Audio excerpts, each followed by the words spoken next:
कर सेन को देखते हैं जो यहीं समुद्र किनारे एक्सरसाइज कर रहे थे और इसके बाद वो समुद्र में काफी देर तक सर्फिंग भी करती है। फिर कुछ समय बाद वो बाहर आ जाती है जहाँ पर टियानमिंग इसे ड्रिंक ऑफर करता है, लेकिन सेन इसे मना कर देती है और तभी टियानमिंग की गर्लफ्रेंड इरेन भी यहाँ पर आ जाती है जो असल में सेन की कजिन सिस्टर थी। इसके बाद वो टियानमिंग से अपने बर्थडे सरप्राइज के बारे में पूछती है, जिसके बाद टियानमिंग इनको यहाँ से ले जाता है क्योंकि उसने इनको घुमाने के लिए एक मोटर बोट बुक किया था, जिसे देख इरेन काफी खुश हो जाती है और सेन के साथ में बहुत सारी सेल्फी भी लेती है। लेकिन तभी इनको बोट में वेंडी नजर आती है, जिसे देख इरेन काफी परेशान हो गई थी और सेन से बताती है कि वेंडी टियानमिंग की सुपरवाइजर है। इसके बाद सभी लोग बोट पर आ जाते हैं और यहाँ से घूमने निकल जाते हैं, लेकिन अब सेन अकेले बोर हो रही थी इसलिए वो स्विमिंग करने चली जाती है, जहाँ पर हम देखते हैं कि शार्क भी बिल्कुल इनके पास में थी। वहीं टियानमिंग समुद्र में बोट को देखता है, लेकिन वो इस बात पर ज्यादा ध्यान नहीं देता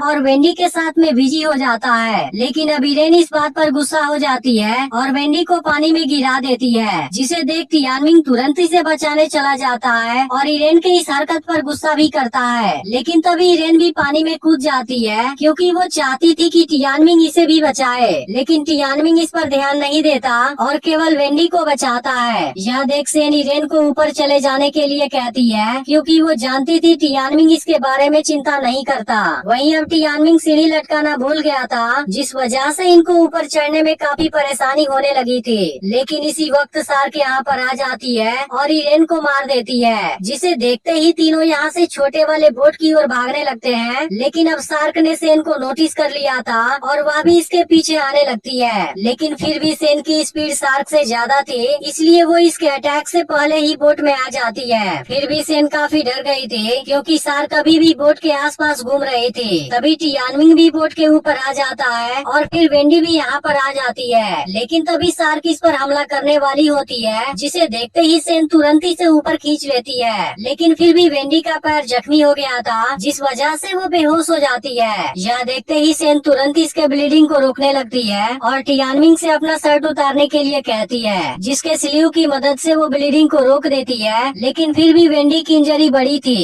इसलिए अब इसको हॉस्पिटल में ले जाना भी जरूरी था। दोस्तों, अगर आपको ये मूवी अच्छी लगती है तो वीडियो के नीचे लाल रंग का सब्सक्राइब बटन होगा, उसे दबा के हमारे चैनल को सब्सक्राइब कर लें। सब्सक्राइब करने का कोई चार्ज नहीं होता, सब्सक्राइब करना बिल्कुल फ्री होता है। आया था तभी शार्क अचानक से इनके बोट के नीचे से हमला करने लगती है, जिसके बाद ये तीनों परेशान हो जाते हैं क्योंकि शार्क इनके बिल्कुल पास में ही घूम रही थी। यह देख टियानमिंग एक नुकीला वेपन लेता है और इसकी मदद से शार्क पर हमला करने की कोशिश करता है, लेकिन शार्क हर बार इसके हमले से बच रही थी और सेन अपने कपड़े की मदद से पानी को भरने से रोकने लगती है। यह देख टियानमिंग रस्सी लेकर यहाँ से भागने का डिसाइड करता है और वेंडी को भी अपने साथ में चलने के लिए कहता है, लेकिन वेंडी सेन को यहाँ छोड़कर नहीं जाना चाहती थी, जिस पर टियानमिंग इसे पानी में गिरा देता है और इसके बाद खुद यहाँ से भागने लगता है। लेकिन इसी वक्त शार्क इनके तरफ आने लगती है, जिसे देखते ही सेन भी पानी में कूद जाती है और वेंडी को ऊपर लेकर आती है। लेकिन शार्क अभी भी इनके तरफ आ रही थी, जिसे देख सेन वेंडी से शांत रहने के लिए कहती है, क्योंकि उसके बाद शार्क इनको नोटिस नहीं करेगी और अब शार्क बिल्कुल इनके नजदीक से होकर निकल जाती है। जिसके बाद ये दोनों फिर से बोट में आ जाते हैं और टियानमिंग को देखने लगते हैं, जो पानी में तैरते हुए मोटर बोट की ओर जा रहा था। लेकिन अब शार्क भी इसका पीछा करने लगी थी। फिर भी टियानमिंग शार्क से बहुत आगे था और बोट के ऊपर चढ़ जाता है, क्योंकि शार्क अब यहाँ पर भी आ गई थी। इसके बाद टियानमिंग बहुत खुश होता है, लेकिन तभी अचानक से इसका पैर फिसल जाता है और वो सीधे शार्क के मुंह के अंदर गिर जाता है, जिसे देख वेंडी काफी इमोशनल हो जाती है और अब ये दोनों काफी उदास हो गए थे, क्योंकि भूख और प्यास से इनकी हालत भी खराब हो रही थी। इसके बाद नजर आता है, जिसे वाटर सप्लाई के लिए यूज किया जाता है। अब सेन को लगता है कि शार्क रात में यहाँ पर नहीं आएगी, इसलिए वो पानी में तैरकर बोया के पास जाने का डिसाइड करती है। लेकिन इसी वक्त शार्क यहाँ पर आ जाती है और इनके बोट के चारों ओर घूमने लगती है। अब यह देख अपनी जान बचाने के लिए सेन नुकीले वेपन से इसके ऊपर हमला करने लगती है और आखिर में वो शार्क को जख्मी कर देती है। लेकिन अब इसका वेपन इसकी बॉडी में फंस गया था, जिस इसके बाद वेंडी भी इसकी मदद करने लगती है, लेकिन वेपन जैसे ही इसकी बॉडी से बाहर निकलता है ये दोनों पानी में गिर जाते हैं। अब यह देखते ही दोनों बोया की ओर जाने लगती है, लेकिन सेन वेंडी से ज्यादा तेज भाग रही थी और तभी हम देखते हैं कि वेंडी के इंजरी से ब्लड निकल रहा था। वहीं अब सेन बोया के ऊपर आ जाती है और इसके बाद वो वेंडी को भी ऊपर खींचने वाली होती है, लेकिन तभी सार्क इसके पैर को पकड़ लेती है, जिसके बाद सेन इसे नहीं बचा पाती और सार्क इसे मार देती है। जिस बात से सेन काफी दुखी हो जाती है क्योंकि वो किसी को भी नहीं बचा पाई थी, लेकिन अब इसे काफी तेज प्यास लगी हुई थी,